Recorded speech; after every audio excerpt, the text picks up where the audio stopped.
Autonomous AI cities. China is building at least one and probably more autonomous cities from scratch.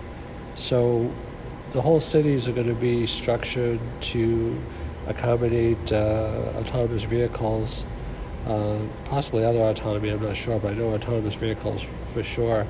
They may involve, they're going to have sensors in the road and solar panels. Perhaps in the future,